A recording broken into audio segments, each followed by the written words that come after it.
Voilà, bonjour à toutes et à tous. Vous allez bien? Ah, ça c'est agréable. Alors je vois que vous avez bien répondu à la consigne de vous mettre dans les rangs du devant. C'est toujours plus agréable pour nous et pour les animateurs, les conférenciers, de parler à des personnes qui sont en face plutôt qu'à une rangée de sièges vides. Merci à ceux qui sont aussi là. Je pense qu'on va presque réussir à battre le rendez-vous de l'année prochaine, de l'année dernière, pardon. Ah oui, ouais, vous inquiétez pas, je vais en faire comme ça. En plus, il est tôt le matin, je suis plutôt du soir, donc vous inquiétez pas. En tout cas, je suis très très heureux d'être avec vous pour la deuxième année consécutive pour animer les rendez-vous de l'âge. Avant qu'on ne commence, j'ai quelques petites consignes à vous donner. La première, c'est que les portes pour le déjeuner de ce midi n'ouvriront qu'à 12h15, 12h30 et qu'il y a de la place pour tout le monde. Donc, et qu'il y a des minibus pour les personnes qui ont du mal à se déplacer pour aller jusqu'au lieu de restauration. Donc ne vous inquiétez pas, restez jusqu'au bout des conférences. Vous pourrez trouver facilement une place pour vous restaurer. Deuxième élément, les organisateurs ont bien noté dans tous les questionnaires auxquels vous répondez chaque année que parfois il pouvait y avoir un manque de lieux d'aisance pendant les pauses. Alors ils sont tous ouverts. Donc normalement, s'il en manque, c'est que vous êtes trop nombreux, mais ce n'est pas qu'il y a moins ou plus, qu'il y en a moins qui soient ouverts. Donc tous les WC sont ouverts, que ce soit au bout du hall ici ou au milieu des stands. Bien évidemment, vous avez aussi l'ensemble des stands qui sont à votre disposition pendant la pause. Le stand café, gâteau tenu par les jeunes du BTS du lycée Louis Pergaud qui sont là pour d'abord vous aider à vous restaurer si vous avez une petite faim et puis surtout financer leur voyage d'études. Donc n'hésitez pas à y aller, acheter et vous régaler avec leur gâteau et leur café. Voilà, donc continuez à vous installer. On retrouvera pour la première fois, on retrouvera l'ensemble de la journée, il me semble, sur YouTube. Peut-être qu'ils sont déjà là à nous regarder. Si vous êtes déjà présent, eh bien, sachez qu'on vous accueille avec grande joie de manière virtuelle au sein de ces 21e rendez-vous de l'âge. Voilà, je reviens d'ici quelques instants pour ouvrir la journée. Ah, c'est bien, oui, oui, vous pouvez. Pourtant, c'était pas exceptionnel quand même. Hein. Il y a sûrement des pays qui valent le coup. Oui, oui. Il y a sûrement des routes qui mènent un peu partout.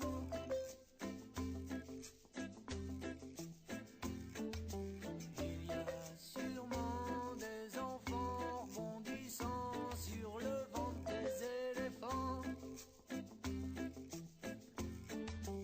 Il y a sûrement des moutons que l'on compte à reculons.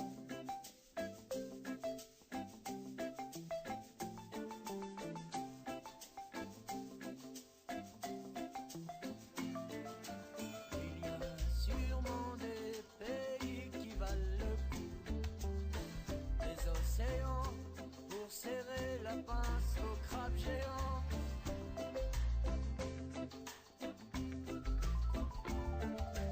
Il y a sûrement des pandas pour ne dépendre de rien. Et les pourquoi pas qui durent jusqu'à demain. Il y a sûrement des serpents charmeurs à qui faire confiance, militants pour l'abolition de la souffrance. Et des lions qui ronronnent en canon.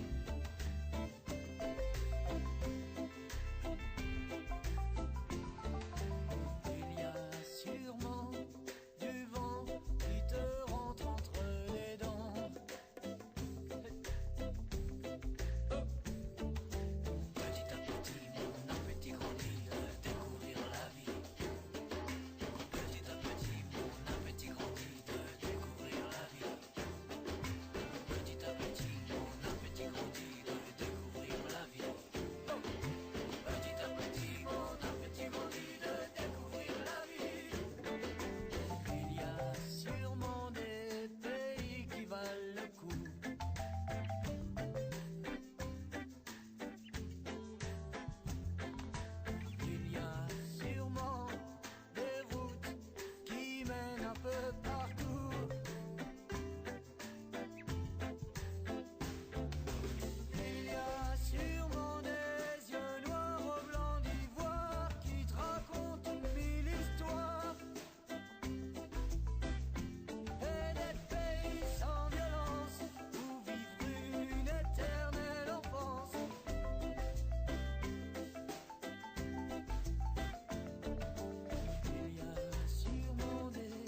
lumière fait vibrer la moindre prière.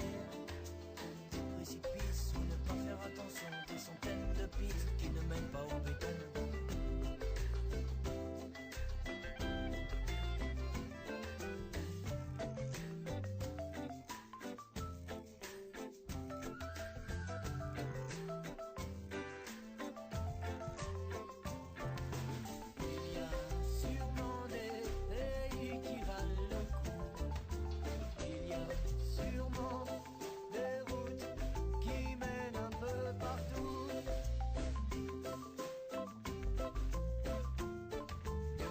Des versants de douces illusions, des inondations pour noyer les têtes de cons. Il y a sûrement des lumières pour ne pas prendre ombrage devant la lune, si fière de montrer ses avantages, et des chiens qui gaiement t'ouvrent ton chemin. Et des malandrins qui jamais ne te volent, ouais, jamais rien. Il y a sûrement des pays qui valent le coup.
De l'âge. Quand je sortirai. Qu'est-ce qui se passe?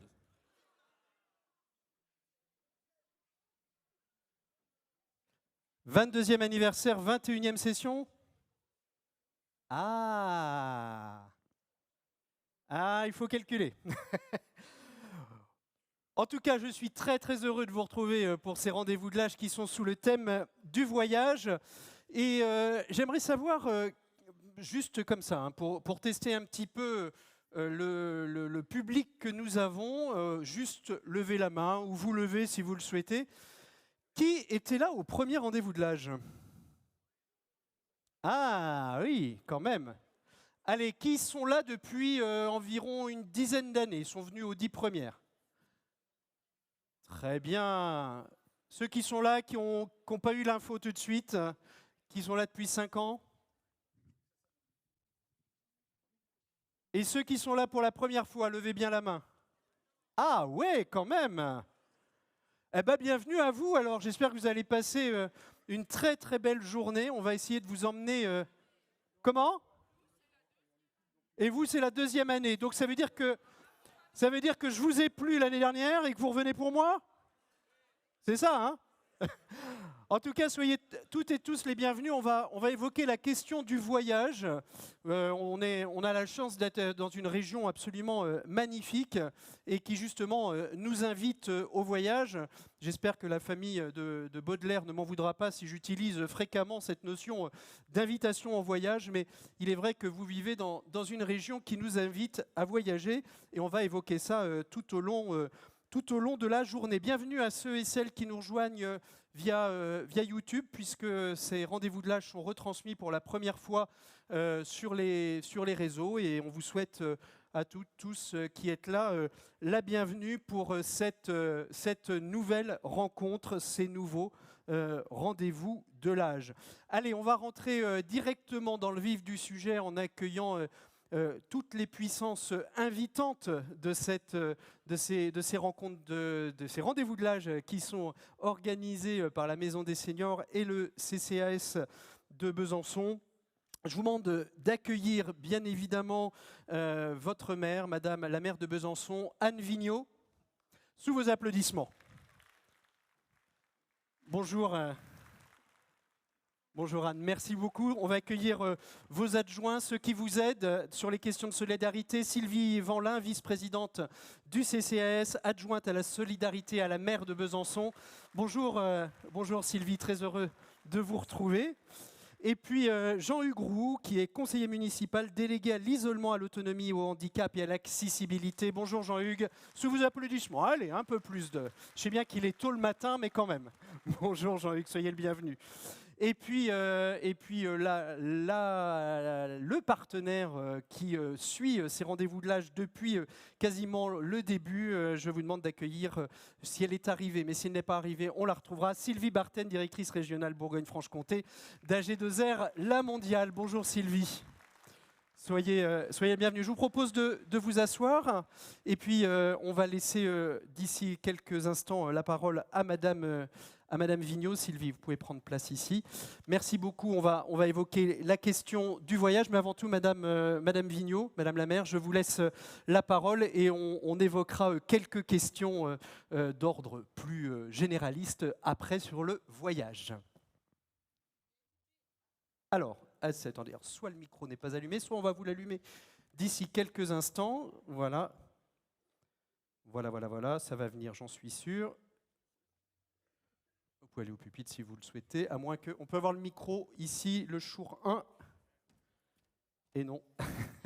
Et on va mettre celui-ci en marche. Voilà. Je vous laisse la parole, Madame la maire.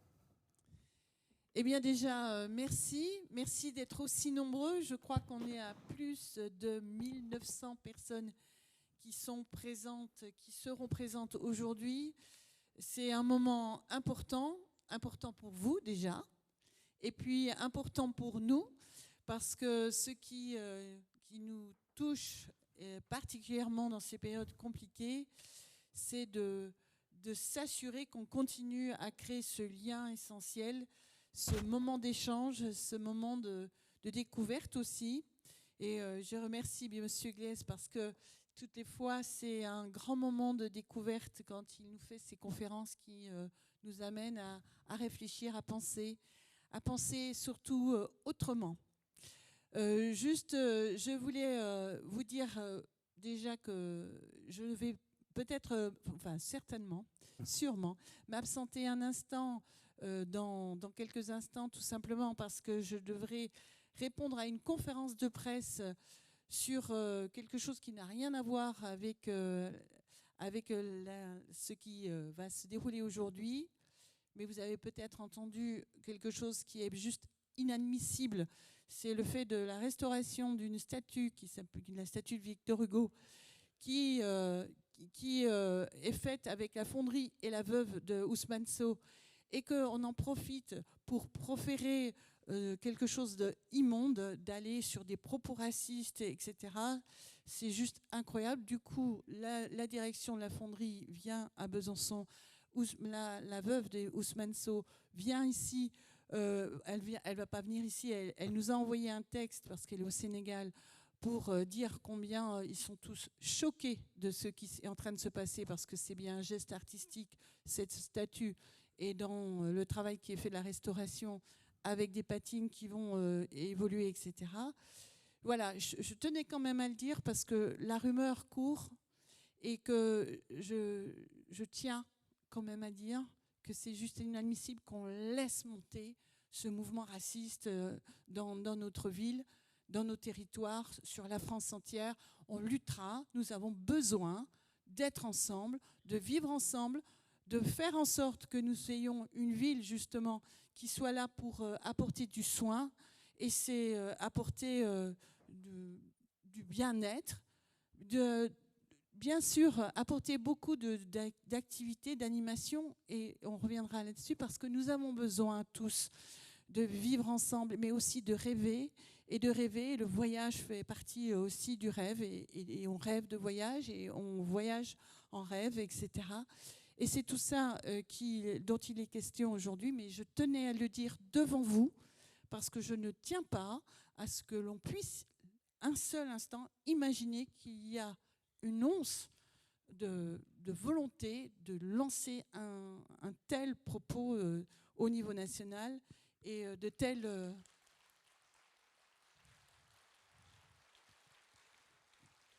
Donc, merci à vous pour ce soutien, parce que vous comprenez quand même que parfois, je suis une mère écologiste et je l'assume. Je suis avec une équipe de différentes couleurs politiques, mais au nom de quoi l'écologie m'amènerait à commettre, entre guillemets, des gestes aussi insupportables tels qu'on veut me les faire dire. Et même peut-être que Victor Hugo aurait été amusé de tout ça, enfin j'espère, ou désespéré, je n'en sais rien. En tout cas, voilà, je reviens, excusez-moi, je reviens sur cette question qui nous anime tous.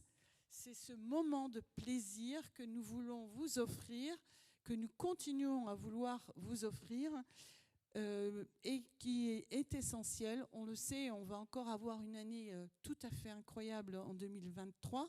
On a eu des années tout à fait incroyables en 2022. Mais nous, ce qui nous importe, c'est qu'on sache travailler ces temps essentiels, ces temps de faire ensemble, les temps d'être joyeux, d'être heureux, d'être à se partager encore et à échanger. Et je sais que tous les ans, au moment où vous vous installez pour les repas, vous redécouvrez des gens que vous n'aviez pas vus pendant un certain temps, et qu'à ce moment-là, eh bien, il se redéroule finalement un autre type de voyage, celui du voyage dans le temps. Et ça, c'est important, parce qu'en général, on se raconte sans doute des blessures, mais aussi des grands moments de joie. Maintenant vient le temps du remerciement aussi, parce que c'est important.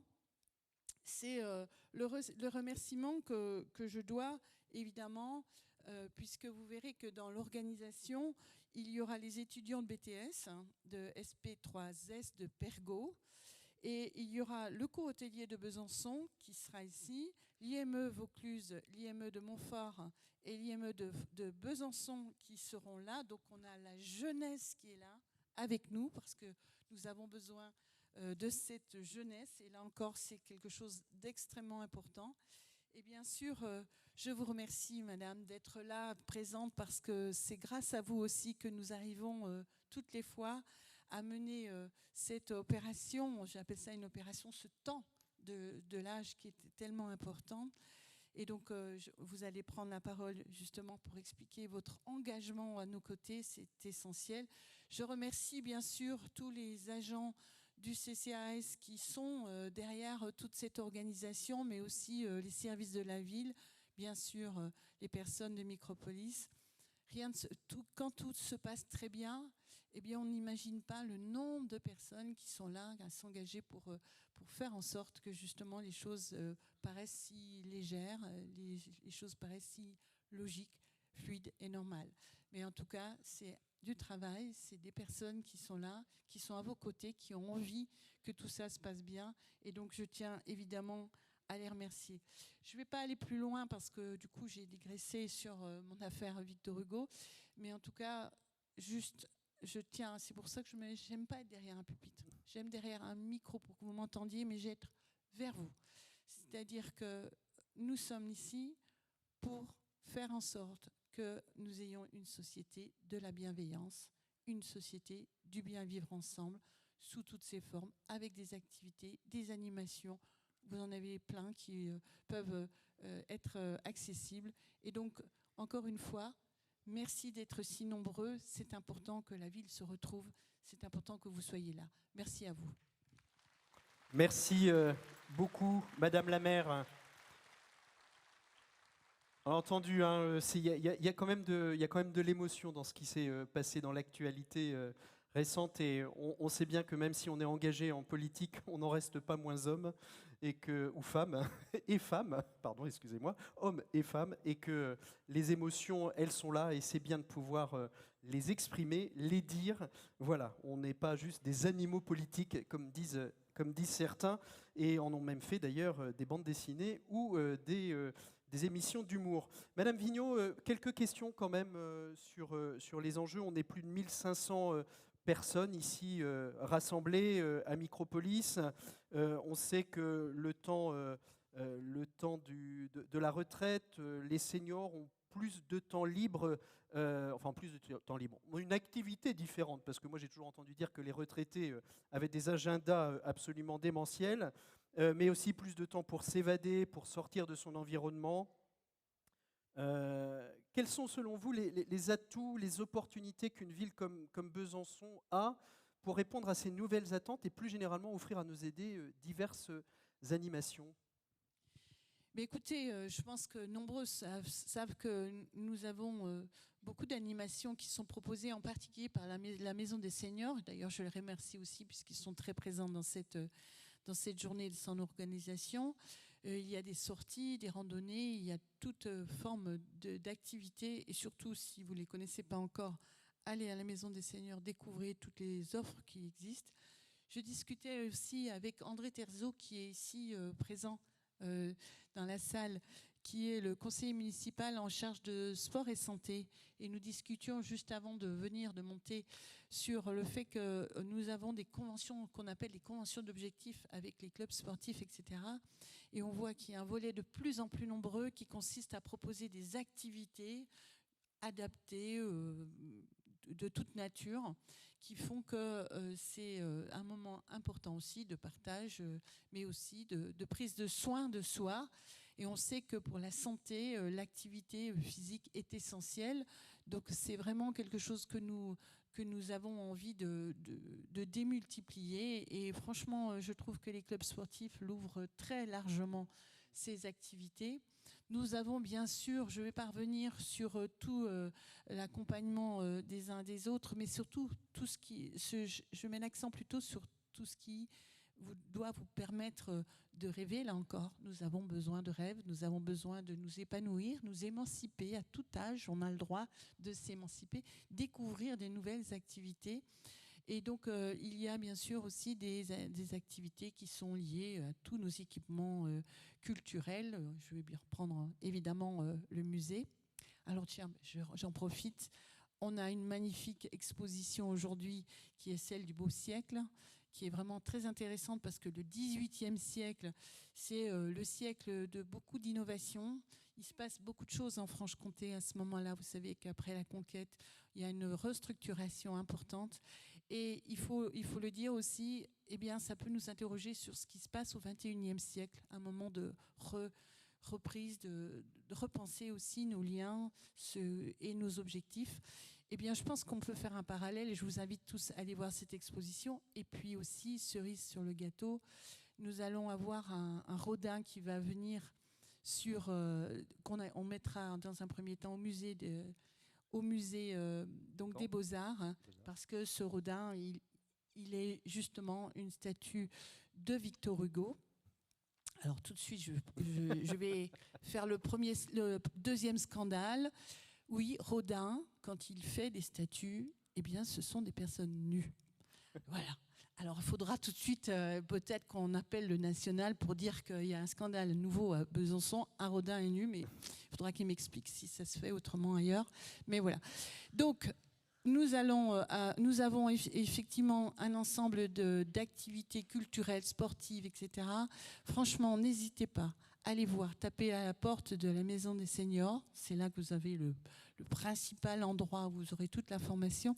Mais les clubs sportifs, franchement, ils sont très engagés, mais aussi les maisons de quartier et beaucoup de nos équipements qui sont là pour vous apporter des endroits où vous allez pouvoir découvrir qu'il y a des voyages. Alors des fois, c'est sur la colline d'à côté, mais sur la colline d'à côté, vous allez pouvoir découvrir des paysages, des ambiances et des lieux finalement que vous ne connaissiez peut-être pas ou que vous aviez envie de reconnaître. Ou alors que vous vous rappellerez qu'à cet endroit-là, eh bien, vous avez eu les premières expériences de différentes natures d'ailleurs. Mais en tout cas, je vous invite vraiment à explorer l'ensemble de nos activités parce qu'elles sont nombreuses et qu'elles sont là pour vous. Alors, il y a aussi, vous savez, dans certaines conditions, des tarifs aussi pour la mobilité. Alors, ça fait un peu plus techno ce que je suis en train de vous dire, mais c'est juste, n'hésitez pas. Si vous vous sentez loin d'une activité, venez auprès de nos services. On verra si on peut vous accompagner et faciliter l'accès à des endroits où vous considérez que vous pourriez peut-être pas aller, alors qu'en fait, je pense qu'il y a énormément à faire sur la ville, sur le territoire de Grand Besançon et bien ailleurs aussi. Absolument, et je souligne deux choses, hein, l'importance de l'activité physique sportive ou adaptée, parce qu'on sait bien qu'on peut faire aussi de l'activité physique chez soi quand on n'a pas forcément la possibilité ou qu'on a de grandes mobilités, et c'est très important. Et puis j'ai fait une petite expérience et je voulais aller dans votre sens il y a quelques temps, hein, d'avoir passé des vacances à 80 km, à 60 km de chez moi. On a loué une maison à 60 km de... Voilà. Et en fait, on s'aperçoit que quand on se décentre, un peu comme dans le cercle des poètes disparus, quand on monte sur la table et qu'on regarde par un autre angle, eh bien qu'il y a énormément de richesses et qu'on peut voyager juste à côté de chez soi, alors que voilà. Les Parisiens vous disent je suis jamais monté à la Tour Eiffel alors qu'ils l'ont en face d'eux, alors que tous les touristes ne font qu'une seule chose, c'est monter à la Tour Eiffel. Deuxième petite question, on sait que le voyage c'est aussi synonyme de mobilité. D'évasion, de découverte. L'isolement touche particulièrement les plus de 75 ans. Et pour vous, la fonction de l'âge est capitale pour le maintien dans l'autonomie. C'est essentiel pour conserver, entretenir une vie sociale. Les moyens de déplacement et la mobilité sont un véritable enjeu. Quels sont pour vous les leviers pour faciliter les déplacements des seniors dans la ville et dans la métropole ? Alors, bien sûr, on a travaillé sur ce qu'on appelle le continuum, hein, c'est-à-dire depuis chez vous, alors déjà à l'intérieur de chez vous, c'est-à-dire que nous sommes en train de travailler de plus en plus à faire en sorte que, bien sûr, avec les bailleurs sociaux, il y ait de plus en plus nombreux logements adaptés déjà. Mais sinon, dès la sortie de chez vous, le fait est de travailler de plus en plus le parcours à pied, ce qui n'est pas simple parce que nous avons 600 km de trottoir sur Besançon.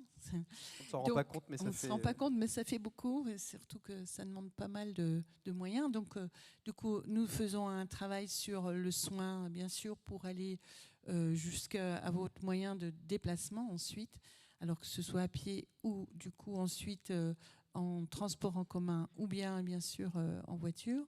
Le transport en commun, c'est un soin particulier. On a fait en sorte d'avoir, bien sûr, les plateaux pour pouvoir rentrer dans les bus de façon aisée. Nous sommes à travailler toujours avec une instance qui s'appelle la CIA, qui est en fait une instance qui réunit tous les associations qui traitent des différents handicaps. Et quand on traite tous les handicaps, on traite en fait pas que le handicap en tant que tel, mais aussi simplement la difficulté parfois de se mouvoir, de se déplacer, etc. Et que du coup, c'est vraiment une activité, et je les salue, parce qu'ils travaillent avec nous. Et dans certaines villes, je sais qu'ils s'affrontent avec les collectivités, alors que nous, à Besançon, depuis de nombreuses années, c'est un travail collectif qui est fait pour faciliter. Bon, alors il y a aussi parfois un peu de difficulté pour accès malvoyance, un peu de difficulté au niveau d'audition, pardon. Et en fait, tout ça se travaille. Mais je suis sûre que vous êtes tous très jeunes, hein, 60 et quelques années, et que du coup, c'est pas encore ça qui vous ennuie. Mais en tout cas, ce que je veux dire par là, c'est que à toutes les difficultés, nous essayons d'apporter finalement des réponses. La question de l'isolement, on l'a survolée. Oui. Quels sont les enjeux pour vous dans les années à venir sur cette question-là, vos objectifs pour lutter contre l'isolement qui touche aujourd'hui en France environ 5 millions de personnes? Bien, alors on voit un phénomène qui n'est pas lié qu'à l'âge. Hein. L'isolement n'est pas lié qu'à la problématique de l'âge. On a plein de choses qui font que les gens sont amenés de façon volontaire ou involontaire à s'isoler. Et donc, nous sommes beaucoup dans l'aller vers. Donc déjà, ça, c'est la première priorité que nous avons. C'est comment démultiplier les aller vers. Mais Jean-Hugues pourrait vous en parler encore plus facilement que moi, ainsi que Sylvie Vanlin. Ce qui compte, c'est qu'on identifie. Alors, on fait une analyse des besoins sociaux tous les ans. Ça, c'est le CCAS qui fait un très gros travail pour identifier justement les différents besoins qui se développent. parce qu'on sait qu'il y a de plus en plus de ce qu'on appelle de la décohabitation, c'est-à-dire que les gens ne vieillissent plus, par exemple, à deux ou en famille, ou la famille s'éloigne parce que le travail est ailleurs, l'autre côté de la France, ou même ailleurs, et que du coup, nous avons besoin de faire relais. Alors, heureusement, je le dis, la ville ne peut pas tout faire, et heureusement, nous avons vraiment un tissu associatif qui est essentiel pour travailler ce aller vers. Mais aller vers n'est pas suffisant. Il faut qu'on donne de l'offre pour que vraiment les uns les autres aient envie de sortir. Il ne faut surtout pas se laisser entraîner dans quelque chose qui vous isole.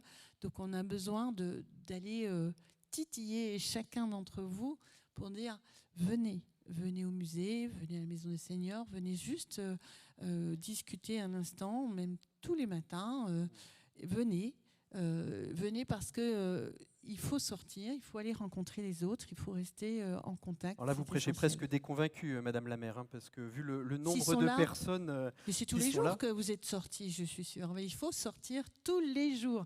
Mais j'en suis sûre, ceux qui sont là sont forcément... Mais je suis sûre que vous connaissez des gens qui hésitent et que vous êtes des bons relais aussi, c'est-à-dire qu'on a besoin de vous aussi pour interpeller le voisin, la voisine, pour dire viens avec moi aujourd'hui. Ça, combien d'entre vous ont invité leurs voisins et leurs voisines à venir pour se dire allez, on va sortir, on va aller à ces rendez-vous de l'âge? Levez la main.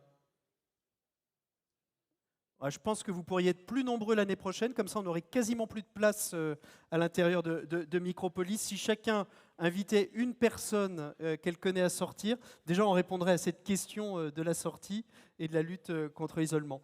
Merci beaucoup Madame la maire. Peut-être vous aviez quelque chose encore à rajouter?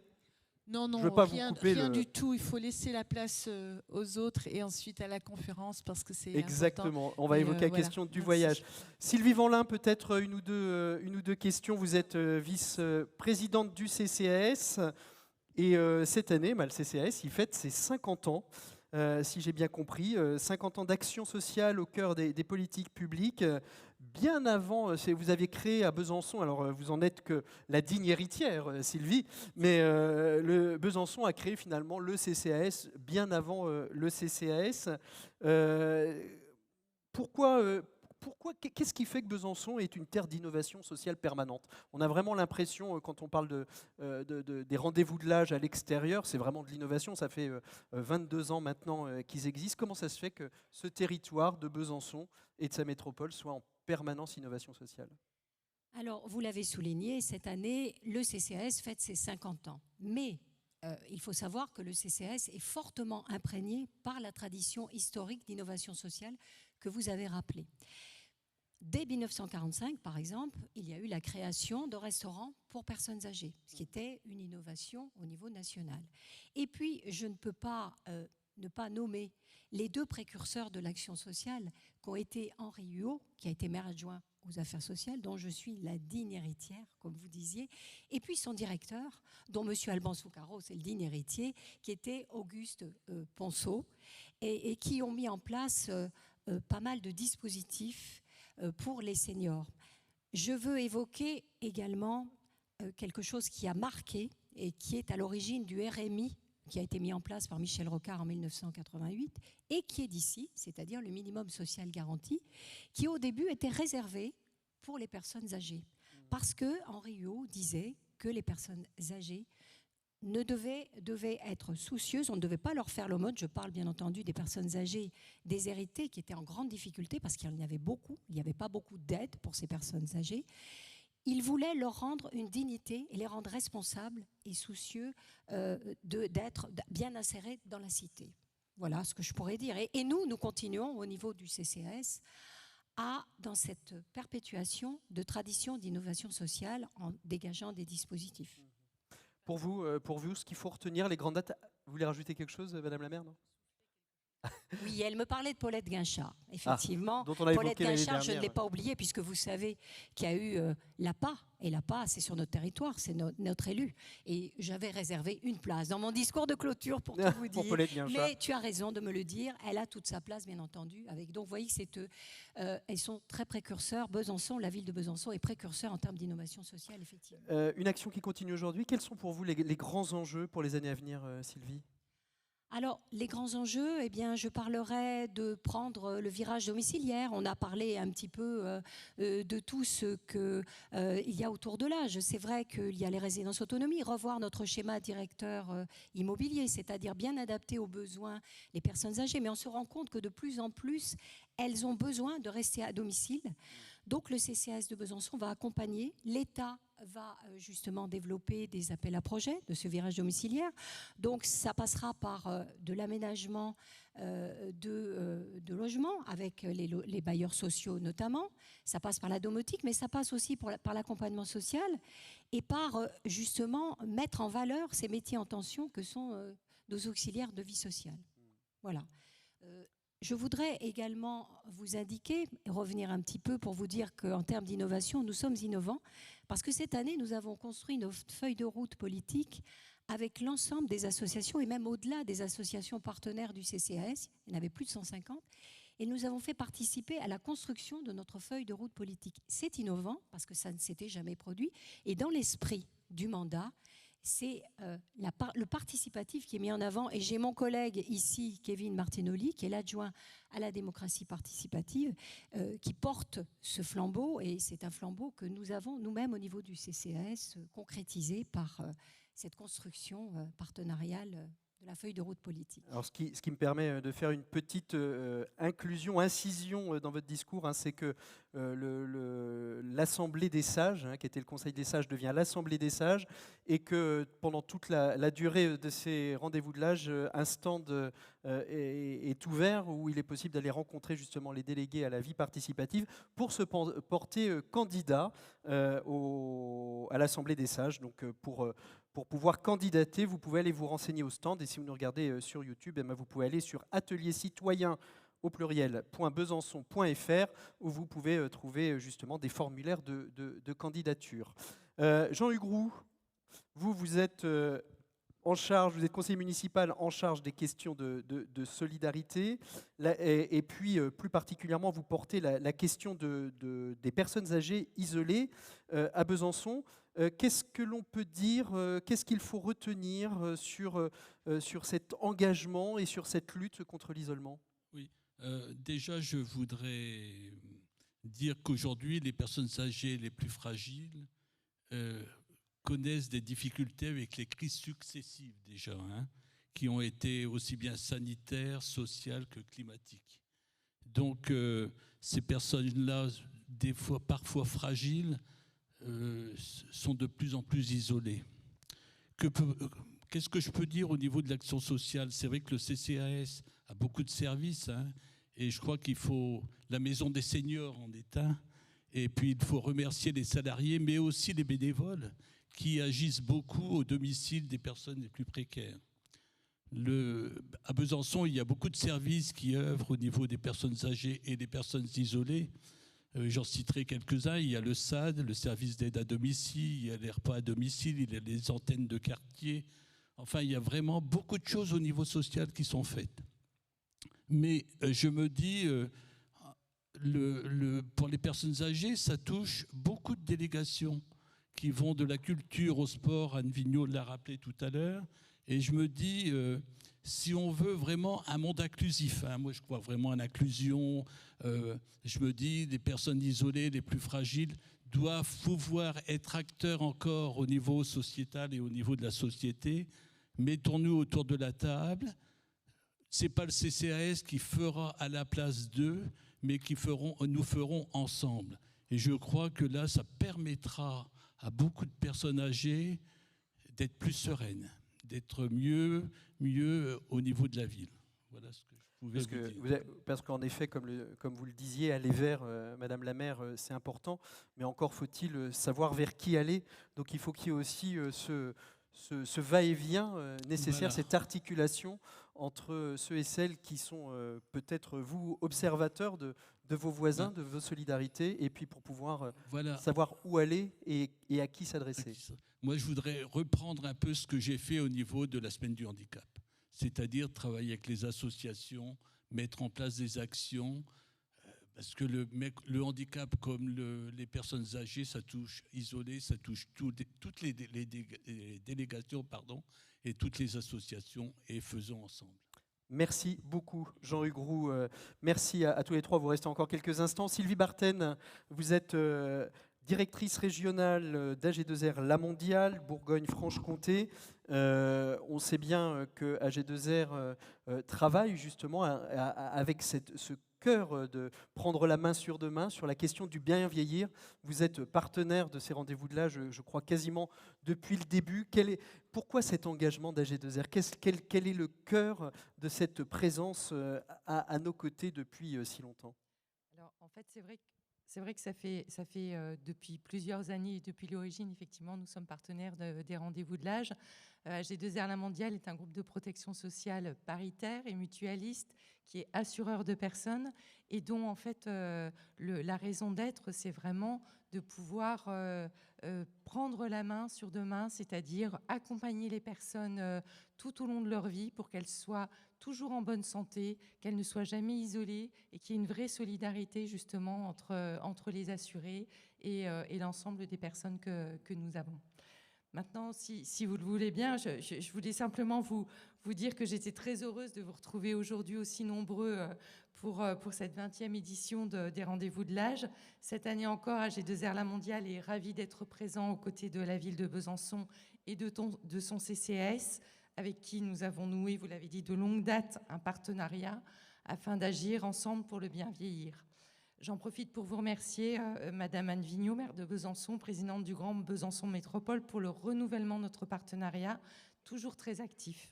Je salue également les équipes du CCAS pour leur professionnalisme et leur engagement, et vraiment leur disponibilité avec mes équipes d'action sociale. Nous nous retrouvons aujourd'hui autour du thème du voyage.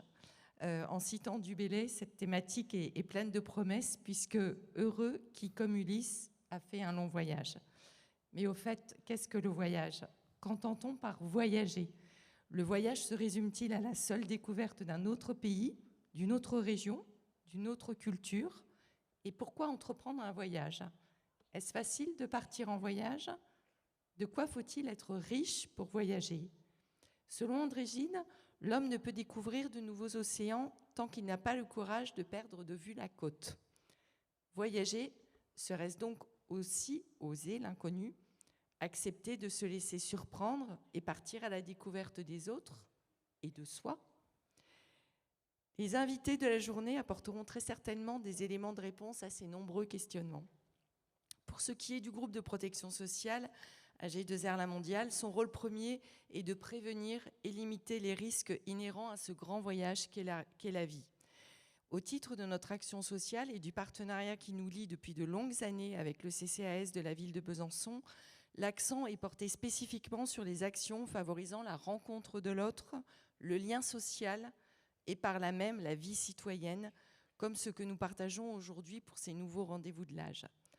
Enfin, avant de laisser la parole, je voulais également, si vous le permettez, saluer et remercier l'engagement des équipes, de mes équipes d'action sociale, qui œuvrent au quotidien auprès de toutes les associations pour qu'elles puissent être accompagnées, toutes les associations sur l'ensemble du territoire. Donc merci à mes équipes, merci à Isabelle, Marie-Noël, Franck, Emmanuel d'être présents à mes côtés pour voilà, ce quotidien. Donc à présent, je laisse la place aux échanges et au débat et je vous invite à l'évasion et à la rencontre, à vivre un excellent voyage tout au long de cette journée en présence de nos invités. Merci beaucoup de votre attention. Merci beaucoup, Madame Barthen. Gérard Guiez n'a qu'à bien se tenir. Vous avez fait une très belle introduction, je pense, à son propos. Vous parliez d'engagement, c'est important aussi. Et on m'a demandé de le rappeler qu'on peut s'engager. Il y a aussi des besoins dans l'accompagnement du périscolaire et que quand on est jeune retraité, qu'on a envie de donner du temps ou jeune ou étudiant, eh bien, il y a cette possibilité de s'engager. Il y a plusieurs typologies de postes qui sont ouverts. Ceux qui seraient intéressés, soit pour un petit enfant ou pour vous-même, les stands pareil du CCAS et de la mairie sont disponibles pour que vous alliez à leur rencontre et que vous puissiez en savoir un peu plus. Mais s'occuper de la jeunesse permet de rajeunir parfois soi-même et justement d'avoir une excuse pour sortir de son salon. Merci à tous les 4 pour ces propos introductifs. Sous vos applaudissements, vous pouvez rejoindre vos sièges. Et on va commencer. Alors. Oui. Ah, allez-y, allez-y. Alors, on va commencer notre voyage et je vous demande d'accueillir notre première invitée. Il s'agit de Jennifer Le Sieur, qui est écrivain, journaliste, blogueuse, voyageuse. Elle aime voyager tant par l'écriture qu'à travers la planète. Je vous demande, sous vos applaudissements, d'accueillir Jennifer Le Sieur.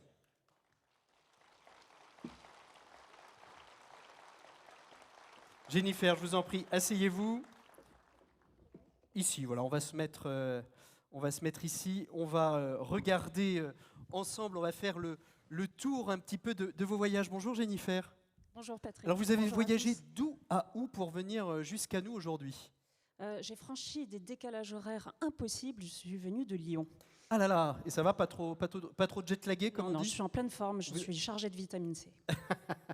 Très bien. On va essayer de voyager avec vous au travers justement de votre expérience des voyages. Vous êtes né en 1978. Ceux qui ont envie de calculer, vous pouvez calculer, mais ça ne se fait pas pour les dames. 44. Et pour les hommes non plus d'ailleurs. Juste une question, comment vous avez vécu une partie à Tahiti? Votre père était pilote. Le goût des voyages est né de cette double vocation d'avoir habité Tahiti et d'avoir un père pilote de ligne? Oui, c'est vrai que j'ai eu la grande chance d'être fille de pilote de ligne. Voilà, mon papa était commandant de bord à Air France et grâce à lui, j'ai pu très jeune parcourir les 5 continents. Donc me familiariser un peu avec le voyage, pas au quotidien, mais très régulièrement, de prendre l'avion, de comparer les plateaux repas des différents courriers et de découvrir beaucoup de pays qu'à l'âge adulte, je n'aurais peut-être pas eu l'occasion de découvrir. Et ça vous a vraiment donné aussi le goût de prendre un avion et d'aller découvrir, passer du temps dans un pays Oui, je crois que je suis assez rare. Vous assumez le fait d'avoir un bilan carbone élevé? Oui, en ce moment, je dois dire que depuis le Covid, mon bilan carbone est désespérément bas. Donc, je pense avoir compensé mes voyages précédents. Mais c'est vrai que j'avoue, j'aime les décalages horaires, j'aime les longs courriers où vous êtes plié en 4 dans un siège éco. J'aime le café tiède qu'on vous sert le matin après une nuit terrible, évidemment. Parce que tout ça, ça fait partie du voyage. Ça fait partie de cette expérience de sortir de soi, de sortir de sa zone de confort, de sortir du quotidien, tout simplement, et d'accueillir l'imprévu qui n'est pas toujours confortable. Alors, vous êtes une grande voyageuse, mais vous êtes aussi une autrice de livres prolifiques au travers de personnalités qui sont très liées au voyage. Une en particulier, c'est un petit peu peut-être le premier ouvrage que vous écrivez. Quand on parle de voyage, pour moi, il y a 2 auteurs. D'ailleurs, l'un d'un côté, l'un européen, l'autre plutôt de l'autre côté de l'Atlantique. Le premier, c'est Jules Verne, ses voyages extraordinaires, ses utopies, le voyage sous la mer, 20 milieux sous la mer. Et puis Jack London. On ne peut s'empêcher de penser à Jack London. On aurait pu aussi penser à Pierre Benoît, mais voilà, tous ces grands. En 2008, vous commencez à écrire finalement des biographies d'explorateurs, de voyageurs. Jack London en 2008, en 2010 ce sera Amelia Earhart, le lien peut-être avec le père, puisque c'était cette héroïne frondeuse mais aussi pilote et aviatrice. Alexandra David-Néel, cette grande exploratrice du XXe siècle. Puis après vous nous proposez un dictionnaire en Suède en 2018, et puis après vous revenez à quelque chose de plus exploratoire avec Bruce Chatwin, qui est un des grands explorateurs. Vous en direz peut-être quelques mots. 2022, alors là, vous partez dans le roman, mais un roman quand même qui est un voyage plutôt intérieur et d'un retour sur votre vie à Tahiti. Pourquoi Tahiti? Ça s'appelle le passage du cyclone. Et puis tout dernièrement, vous nous invitez au voyage au travers des bois, les bois nos racines, et dans un pays d'ailleurs comme le Doubs et le Jura, qui est rempli de belles et grandes forêts. C'est d'actualité. De tous ces voyages, vous êtes plus, finalement, avec le temps, vous êtes plus voyage physique ou vous êtes plus voyage intérieur, c'est-à-dire avec la plume et l'écriture? Où est-ce que vous préférez voyager? Alors pour moi, les deux se sont toujours mêlés, sont vraiment complémentaires. Comme vous l'avez dit, j'ai passé aussi mon enfance à lire des récits de voyage, des récits d'aventure. Moi, j'étais pas du tout princesse conte de fées. Hein. Non, non. Moi, j'aimais les trappeurs de Jack London, les matelots, les vagabonds, les pirates des mers du Sud. Voilà, ça, c'était ce qui me faisait vraiment vivre, ce qui me faisait voyager quand je restais chez moi. Et qui me donnait envie, évidemment, de repartir. Mais évidemment, pas dans les cales des pirates. Mais les deux se sont vraiment mêlés dans mon imaginaire. Et le voyage physique m'a permis de transposer, en fait, toutes ces images et revenir ensuite chez moi.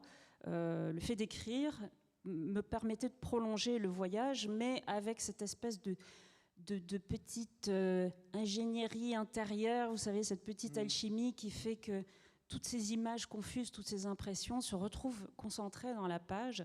C'est extrêmement difficile à faire, mais peut-être que c'est ce qui me motive aussi aujourd'hui en voyageant. C'est qu'est-ce que ça va donner ensuite sur la page. Vous pensiez écrire comment parce que votre première biographie, c'est Jack London, hein, et vous êtes d'ailleurs lauréate du prix Goncourt des biographies pour cette biographie.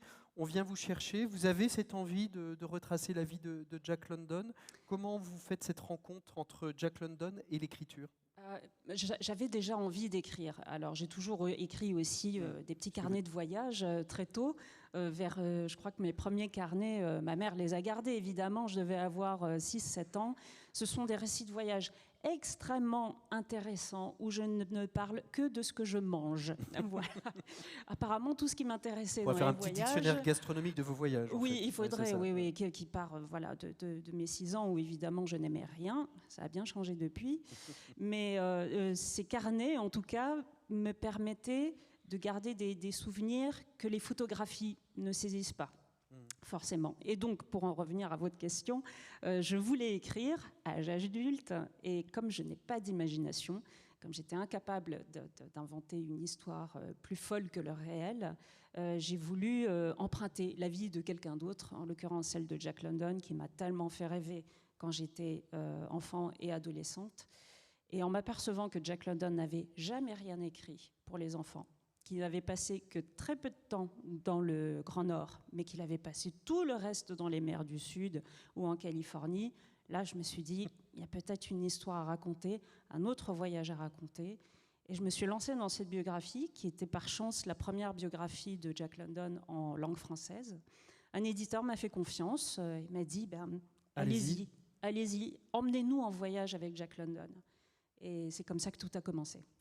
Alors justement, comment on voyage avec Jack London? Il faut tout relire, pour sa biographie, il faut lire les autres biographies, il faut partir peut-être, s'expatrier de l'autre côté de l'Atlantique pour aller rechercher des petites pépites, des petits documents. Comment vous l'avez construit cette biographie? S'expatrier, pas vraiment, parce que je suis très mauvaise négociatrice et je n'ai pas pu négocier une avance assez considérable à mon éditeur, surtout pour un premier livre, pour pouvoir faire le tour du monde comme lui.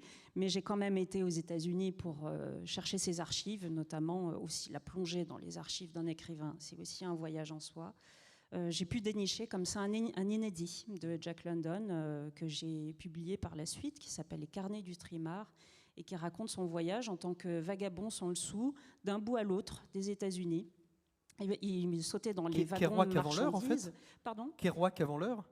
Oui, totalement, oui, mais on parle beaucoup de Kerouac, le vagabond céleste sur la route, mais en fait, c'est Jack London qui a commencé ça.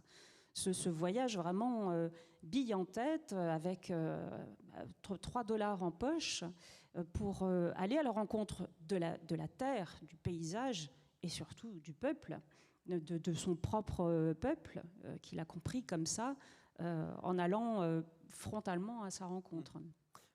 Il y a quand même quelque chose d'assez transversal à l'ensemble de ces grands voyageurs. C'est la marche, c'est la route, c'est ces temps de solitude. On reviendra peut-être sur cette définition entre le voyageur, l'explorateur et le tourisme. Est-ce qu'il y a des phases différentes? Jack London, c'est le cœur. Et à l'opposé, c'est votre dernière grande biographie, c'est Bruce Chatwin, qui fait partie aussi de ces grands explorateurs. Pour vous, il y a une filiation entre Jack London et Bruce Chatwin. C'est-à-dire il fallait que vous partiez de Jack London pour arriver à la dernière bio que vous avez écrite sur Bruce Chatwin, en passant par Alexandra et Amelia Earhart. Je ne sais pas si la filiation est vraiment littéraire. Ouais. Peut-être que ça correspond plus à mon propre parcours de voyageuse par les livres notamment. C'est que Bruce Chatwin était frappé d'un mal qui me touche aussi, c'est la bougeotte. C'est le restlessness, ce qui est un mot magnifique en anglais et qui est assez intraduisible en français. C'est le fait d'être particulièrement casse-pied pour son entourage quand on reste plus de 15 jours au même endroit. Voilà, on est comme ça, on a besoin de bouger. C'est pour ça que j'étais très heureuse quand on m'a proposé de venir à Besançon, car je ne suis jamais allée à Besançon et pour moi c'était une petite aventure en soi. Et je dis ça très sérieusement. Et Chatwin, justement, m'interpellait. Bon, il est mort dans les années 80, hein, donc il est assez contemporain, beaucoup plus évidemment que London. Il me frappait parce que cet homme anglais d'une génération avant la mienne avait exactement les mêmes symptômes que moi. Que vous. C'est-à-dire qu'il lisait compulsivement en attendant de partir pour son prochain voyage. Il écrivait compulsivement à s'arracher les cheveux en se disant mais comment je vais réussir à rendre cette rencontre, le regard de cet enfant, le franchissement de cette frontière qui m'a donné l'impression de basculer dans un autre monde. Ça a concentré beaucoup de choses qui me parlaient viscéralement. Et en plus, quand on travaille sur un écrivain comme Chatwin qui écrivait merveilleusement bien, c'est très gratifiant. Il avait tellement la bougeotte qu'un jour, la petite histoire dit qu'il a quitté un job en laissant juste un petit bout de papier en disant « je suis parti en Patagonie ». Oui, son patron était furieux. Son patron était Mais furieux. je crois qu'il a bien fait de partir. Ouais. Vous vous sentiriez capable de faire ça, de laisser un petit mot sur le bureau d'un patron en disant je suis parti au pôle Nord? Tout dépend du job et du patron, mais oui, si c'est pour faire un voyage assez exceptionnel et d'être sûr de ramener quelque chose, de ne pas partir pour rien comme ça, juste pour fuir. Il faut que le voyage m'apporte quelque chose et que je lui rende quelque chose en retour. On reviendra peut-être un peu plus sur d'autres biographies que vous avez faites. Je vous ai demandé de me sélectionner quelques photos de voyage. Vous m'avez répondu par mail en préparant que vous en aviez des milliers, et que finalement je vous forçais à replonger dans ces milliers de photos. Alors ma première question, on n'a pas échangé, ça n'a pas été trop dur de sélectionner ces 7 photos? C'était un calvaire. C'était un calvaire. Oui, c'est vrai, j'avais des dizaines de milliers de photos, j'avais peu de temps pour le faire, mais en même temps, ça m'a permis de revoir un peu ma vie en accéléré et de me dire que chaque voyage était un jalon très important de ma vie. J'ai eu l'impression de feuilleter différents chapitres qui se passent à chaque fois dans des lieux totalement différents et de me dire que le voyage a réellement été un fil conducteur de ma vie. Vous êtes vous disiez j'écris de manière un peu compulsive, je lis de manière compulsive. Vous photographiez aussi de manière compulsive? Non, assez peu. Beaucoup moins, assez peu. Oui, j'ai toujours cette espèce de petit Pentax Lumix, vous savez, qui met 3 heures à me faire le point. Mais j'aime bien avoir ce vieil appareil parce que déjà, ça continue à faire de belles photos. Et je refuse, alors là, je suis vraiment vieille école, d'emmener un smartphone avec moi et de sortir un smartphone pour tout prendre en photo. Je reste attachée aux vieux appareils. Alors moi, c'est l'inverse, parce que j'aime bien avoir en fait pas trop de choses dans les poches. Donc le smartphone permet d'avoir les deux, mais je suis assez d'accord avec vous sur l'aspect appareil photo. Il y a quelque chose, hein, les plus grands photographes de voyage, quels qu'ils soient, ont un appareil photo à la main. Alors je vous propose qu'on regarde cette photo. C'est la première que vous nous proposez. Une aile d'avion dans le ciel, c'est le départ ou l'arrivée. Ça dépend comment on la voit. C'est quoi? Justement, j'aime bien cette photo parce que je suis incapable de me souvenir si c'était un départ, un retour. J'aime le fait que ça puisse être aussi bien une aube qu'un crépuscule. On ne sait pas du tout où on est, on ne sait pas quelle heure il est, et l'avion est un des rares endroits où vous perdez toute notion du temps, de l'espace. Il n'y a plus d'heure. Et c'est un luxe infini de pouvoir comme ça décoller littéralement de la Terre et de toutes ces structures, de toutes ces mathématiques, de toute son organisation, pour se retrouver tout simplement petite chose dans le ciel, filant à 900 km/h. Je trouve toujours ça grisant. Alors moi, il y a toujours quelque chose qui me fascine dans les voyages, c'est le départ d'un aéroport pour arriver dans un autre aéroport.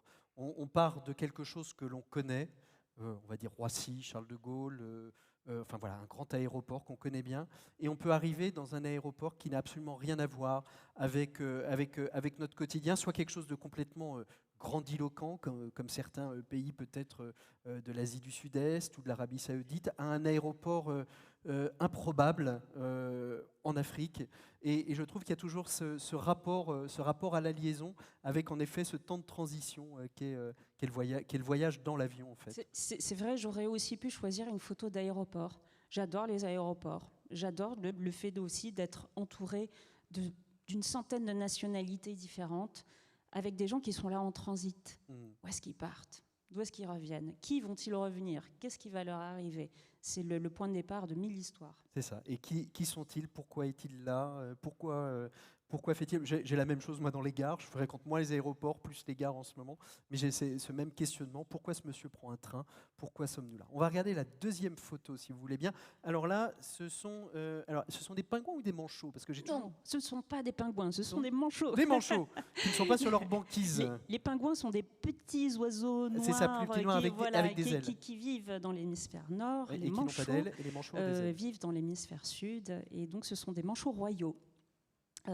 Cette photo a été prise à Grudviken, qui est une ancienne station baleinière en Géorgie du Sud, donc en plein sud de l'Atlantique, sous pavillon britannique. C'était une escale d'un très long voyage en bateau que j'ai fait vers l'Antarctique. Voilà, l'Antarctique était un peu ma planète Mars, voyage exceptionnel, comme vous pouvez l'imaginer, mais surtout, grâce à cette rencontre, cette population que je ne connaissais pas et dont je n'ai pas appris la langue. J'aime cette photo parce qu'elle montre à la fois le minéral, l'animal, la végétation qui tient bon malgré le climat extrême. Ces glaces derrière, en arrière-plan, dont j'espère qu'elles seront encore là dans 50 ans. J'aime aussi le fait qu'il n'y ait pas d'humains sur cette île. Voilà, on était juste en escale, c'est une réserve naturelle où il n'y a pas d'humains. Il y a de temps en temps des scientifiques qui viennent s'assurer que les populations de manchots sont toujours là. Il y a aussi des éléphants de mer. C'est vraiment un bout du monde préservé. Et j'ai beau savoir qu'on vit dans une époque très troublée et climatiquement assez désespérante. J'espère vraiment que ce lieu de Grudviken restera comme ça, éternellement privé d'humains. Comment vous êtes arrivé alors? Si c'est privé d'humains, comment vous êtes arrivé en bateau? En bateau, c'était parce qu'il y avait juste une période de transit. Vous étiez combien sur cette île? Vous vous souvenez un petit peu de pourquoi d'abord cette photo? Qu'est-ce qui vous avait prendre cette photo? C'était la composition? C'était ces 5 manchots posés là? Vous vous souvenez non, un c'est peu? eux qui ont bien voulu poser sur moi. C'était un pur hasard. Voilà. Non, je ne suis pas du tout une photographe. Je ne suis pas photographe du tout. Ils se sont placés là devant moi à cet instant. J'ai juste sorti mon fameux petit appareil hors d'âge et j'ai pris cette photo. Mais non, on était un groupe d'une dizaine de personnes avec des conditions de sécurité très strictes. Il ne fallait pas s'approcher des animaux, il fallait évidemment ne laisser aucune trace de son passage. On devait désinfecter nos bottes avant de fouler le sol pour être certain aucun microbe, aucune graine, une graine déposée sur cette terre peut avoir des conséquences terribles. Donc on arrivait totalement stérilisé sur ce territoire encore vierge. D'ailleurs, c'est une vraie question aujourd'hui hein, sur le voyage, le tourisme de masse. Combien parfois une simple photo comme celle-ci peut déclencher une arrivée massive de touristes. Je ne sais pas si dans la salle, il y en a beaucoup qui vont aller à Grytviken, c'est ça? Grytviken, Grytviken. Géorgie du Sud. Grytviken, j'espère que ça ne vous a pas donné trop l'envie d'y aller. Si, peut-être? Si? Ouais. Bon. Grytviken. On peut voyager aussi. Hein. Moi, j'ai une maman qui voyage beaucoup, mais uniquement avec la chaîne Voyage. Et elle raconte à toutes ses amies qui voyagent en avion ce que ses amis ont vu avec plus de détails parce qu'elle a eu le guide conférencier tout en ne sortant pas de son fauteuil. Elle connaît par cœur les pyramides Inca, l'Amérique du Sud et les pyramides de Gizeh.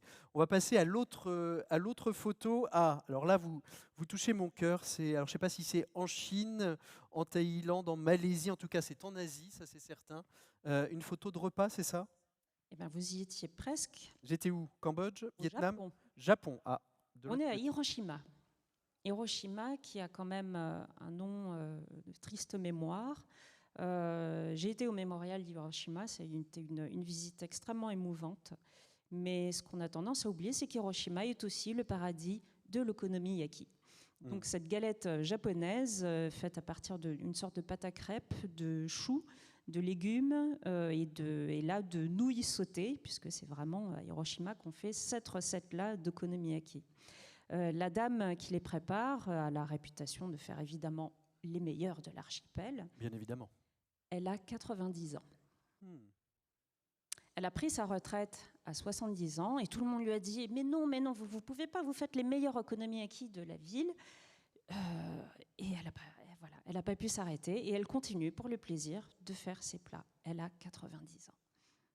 C'est marquant. Hein. Vous vous souvenez de cette photo elle vous a raconté cette histoire. Comment vous pouvez nous la raconter? Vous vous intéressez à chaque fois aux personnes que vous rencontrez dans vos voyages? Oui, je m'intéresse autant aux personnes qu'à la nourriture. Oui, ça je vois ça. Oui. Voilà. Alors, quand vous étiez petite, vous n'aimez rien, mais là, vous aimez tout en fait. Voilà, oui. Goûter la cuisine locale fait partie des très grands bonheurs du voyage, même quand on vous sert des plats assez étranges, qui vous font pour le coup vraiment sortir de votre zone de confort. Mais non, cette dame nous a raconté son histoire via l'interprète avec qui j'étais, parce que j'étais partie en reportage pour ce voyage. Et voilà, elle était très amusée qu'on s'intéresse à elle, qu'une petite Française lui demande mais pourquoi vous mettez ces espèces de petits copeaux de bonite à la fin? Et c'est comme ça qu'elle nous a raconté son histoire. 90 ans, toujours en cuisine. Vous vous souvenez du plat le plus étrange que vous avez pu manger, Jennifer? Alors, je me souviens du hakarl. Le hakarl est du requin faisandé, qui a un très fort goût d'ammoniac, qu'on sert en petits cubes. C'est une spécialité islandaise. Alors, en allant en Islande, j'avais dit oui, j'aimerais beaucoup goûter les spécialités les plus marquantes. Et on m'a sorti justement. Et on vous a dit, vous êtes sûr? Vous voulez vraiment goûter? Ah oui, mais ça amusait beaucoup mes hôtes islandais qui m'ont apporté donc, ces petits cubes. J'en ai mâché un. Et effectivement, c'est de l'ammoniac pur. C'est absolument immangeable. J'ai fait bonne figure. J'ai essayé d'avaler cette chose qu'on m'a fait passer avec une grande rasade de schnapps. Voilà, on m'a demandé qu'est-ce que vous en avez pensé. Dès qu'on parle d'alcool, ça y est, ça sourit dans la salle. Hein. Oui, j'ai bu du saké aussi ce jour-là. Et j'ai avalé ce petit morceau de requin pourri. Oui, c'est ça, en fait. C'est chose. Et les Islandais m'ont dit, voilà, vous avez aimé? Oui, c'est particulier. Et ils m'ont répondu, ah bon? Parce que nous, les Islandais, on déteste ça. C'est ça, c'est comme le haggis en Écosse, c'est comme tous ces plats qu'on pense être traditionnels et bons et que en fait personne les aime. Personne ne les aime, mais ça fait partie de la tradition. Le pays que vous avez préféré dans tous vos voyages, il y en a un sur lequel vous retournez régulièrement, où vous aimez inlassablement aller l'explorer, ou vous êtes plutôt du genre à dire c'est bon, ça y est, j'ai découvert un pays, je vais en découvrir un autre? Non, comme lectrice, je relis beaucoup mes livres préférés et il y a des villes dans lesquelles j'ai plaisir à retourner très régulièrement. Je connais bien Tokyo, New York, Stockholm. parce qu'à chaque fois que j'y retourne, j'ai eu cette impression D'être chez vous de familiarité, de retrouver des endroits que j'aime, et pourtant, évidemment, c'est toujours nouveau, puisque je n'y vis pas. Mais oui, j'aime beaucoup retourner dans des pays, mais vous dire quel est le pays, Non, quelle est la ville, c'est c'est pas possible. impossible. C'est pas possible. Eh ben, on va passer à la photo suivante. Hop là. Alors, voilà. Oula, où est-ce donc? Alors, est-ce qu'il y en a qui ont une idée déjà? L'Islande? Japon toujours? Alors, j'ai l'Islande et le Japon. Où est-ce que c'est, Jennifer? C'est l'Islande. Bravo. Oh. Vous pouvez vous applaudir. C'était justement pour faire une transition avec ces merveilleux petits cubes de requin pourri. Ouais. C'est une photo qui me rappelle des souvenirs un peu plus graves, pour montrer que le voyage n'est pas toujours une joie quand on part avec le cœur lourd. Alors, puisqu'on est en petit comité, qu'on est en toute Entre nous. intimité entre nous, je peux vous confier que quand je suis partie sur ce reportage en Islande, j'avais un très gros chagrin d'amour. Mais je suis partie le cœur en miettes. Et donc pas forcément dans des bonnes conditions, mais c'était un voyage groupé dans les fjords du nord de l'Islande, vers Akureyri. C'était un voyage compliqué à organiser, et donc il était hors de question que je me défile. Donc j'y suis allée, je me suis dit ça me fera du bien de toute façon. On est parti en jeep, on a fait quelques centaines de kilomètres avec un guide sous un temps épouvantable, avec, vous savez, les bourrasques de neige à l'horizontale. Et le guide nous a dit vous allez être contents, je vous ai fait une surprise pour cette journée.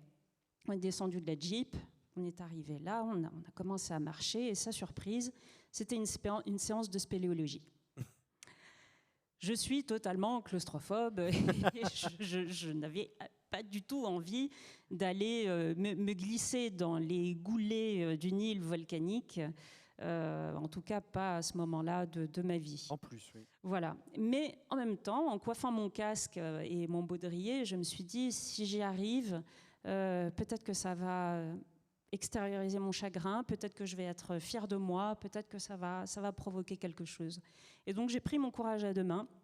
Je suis descendue dans ces espèces de boyaux minuscules à 50 mètres sous terre, avec mes camarades. À un moment, il a fallu que je vide tout l'air de mes poumons pour que je sois la plus fine possible et pour qu'on puisse me pousser dans un goulet particulièrement étroit. Et là, j'ai été prise de panique. J'ai senti que j'hyperventilais, je me sentais très mal et il a fallu que je sorte. J'étais restée à peu près 10 minutes sous terre, ce qui me semblait quand même assez honorable. Donc 10 minutes, c'est bon, je leur ai dit, ne faites pas attention à moi, je ressors, je ne peux pas continuer. Apparemment, j'ai raté un très beau spectacle de stalactites, mais ce sera pour une autre fois. Et je suis sortie, j'ai attendu mon groupe, je me suis assise par terre face à ce volcan éteint, et j'ai pleuré. Et j'ai pleuré, mais comme rarement j'ai pleuré. J'ai vraiment tout lâché, et puis le ciel s'est éclairci à ce moment-là. Ça fait très cliché de dire ça, mais c'est vrai. Le ciel s'est éclairci, le soleil est arrivé, j'ai arrêté de pleurer et j'ai ri toute seule parce que je me suis rendu compte que j'étais allée littéralement au fond du gouffre et que j'en étais remontée. C'est ça. C'est ça. Le voyage guérit, en fait. Je ne sais pas s'il guérit, mais il apaise. En tout cas, ce jour-là, oui, je me suis sentie... J'étais toujours triste, hein, bien sûr, mais je me suis sentie enrichie. Vous êtes rentré différemment? Oui, je pense, oui. J'ai senti que dans ces pays volcaniques de glace et de feu, il y a une énergie tellurique qui se communique à l'être humain. Allez, on va regarder la suivante. On est toujours en Islande ici? Non, on est en pays sami. En quoi? En pays sami. Ah, ça, c'est ça, pour Frédéric Lopez, ça. Voilà, on dit parfois Laponie, mais Laponie est un terme pas très heureux parce que Lap, en langue sami, veut dire haillon. Et haillon, voilà, des loques. Et donc, quand on appelait les lapons, c'est assez péjoratif. Comme les pouilles, en fait. Voilà, alors que... Alors que le pays Sami, voilà, c'est vraiment le nom de ce territoire qui va de la Norvège à une partie de la Russie. Et voilà, toujours un voyage très physique. C'était sur la Kungsleden, qui est un sentier de randonnée de 420 km, qui parcourt donc une grande partie de la Suède. Et là, je venais de faire 10 heures de marche avec un froid Glacial. polaire, c'est le cas de le dire, puisque j'étais bien au-dessus du cercle polaire arctique. J'avais un muscle froissé, un muscle à cuisse froissé, mais je ne savais pas encore parce qu'il était encore chaud. Voilà, j'étais dans le même état qu'un footballeur à la veille du mondial qui était obligé, voilà, de déclarer forfait. Et je suis arrivée sur ce refuge, et ce refuge n'a pas de nom. Il n'est pas situé sur les cartes. J'avais un guide, bien sûr, je ne l'ai pas trouvé par hasard. Il le connaissait, lui, en fait. Oui. Il était sur sa carte à lui. Il est sur sa carte à lui, une carte intérieure. Ça, je trouve ça complètement bluffant. Et je n'ai jamais été aussi heureuse d'arriver dans ce refuge sans eau, sans électricité. Enfin, l'eau, c'est celle qu'on puisait dans le lac, bien sûr, où il y avait quand même un petit sauna. Et vous voyez peut-être la silhouette du gardien du refuge sur cette photo. Et là, vraiment, je me suis aperçue que le luxe, c'était pas les hôtels 4 étoiles. Le luxe, c'est pas d'avoir chaud, c'est de ne plus avoir froid. Et j'ai passé un jour et une nuit de repos merveilleux dans l'endroit le plus luxueux de la Terre, qui est ce petit refuge au bout du monde.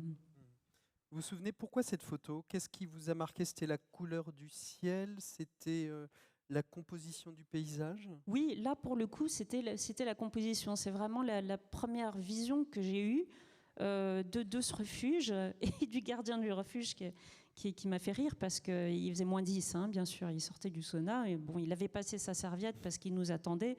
Autrement, il n'aurait pas eu de serviette. Mais je trouvais ce paysage à la fois beau et désolé, à l'image des pays du Nord. Et là aussi, je ressens encore, rien qu'à le revoir, cette énergie tellurique. Ouais. Qu'on a là-bas. Qu'est-ce qui vous fait décider de partir vers telle ou telle destination? C'est une envie forte, c'est une rencontre, une lecture. Qu'est-ce qui vous donne l'envie de partir et d'aller à tel ou tel endroit? Alors, il y a des voyages qui commencent par des lectures, comme j'ai dit, soit des reportages, parce que je suis journaliste de métier, soit des invitations d'amis qui ont dit tiens, si on allait justement faire un petit tour au bout du monde, comme on irait acheter du pain à la boulangerie, voilà. Là, c'était pour un reportage pour la revue Long Cours, dont le thème était les treks et les pèlerinages. Et là, c'était une sorte de pèlerinage, je pense. Un vrai pèlerinage. Il y a un pays qui vous attire, dans lequel vous n'êtes jamais encore allé, et vous avez vraiment envie d'y aller, mais pour l'instant, ça ne s'est jamais produit ou pas encore? Les Pays-Bas. Souvent, c'est ce qui est le plus proche. Oui. Je ne suis jamais allée à Amsterdam, j'adore Rembrandt, je voudrais aller aux Pays-Bas. Et en fait, c'est presque le voyage le plus simple à organiser. Peut-être, mais alors pourquoi j'y suis jamais allée? Voilà, les pays d'Europe, ça c'est vrai, on ne pense jamais les capitales européennes. Oui. J'ai des amis qui disent, moi, chaque grand week-end de l'année, on fait avec des amis une capitale européenne parce que finalement, on ne les connaît pas ou peu.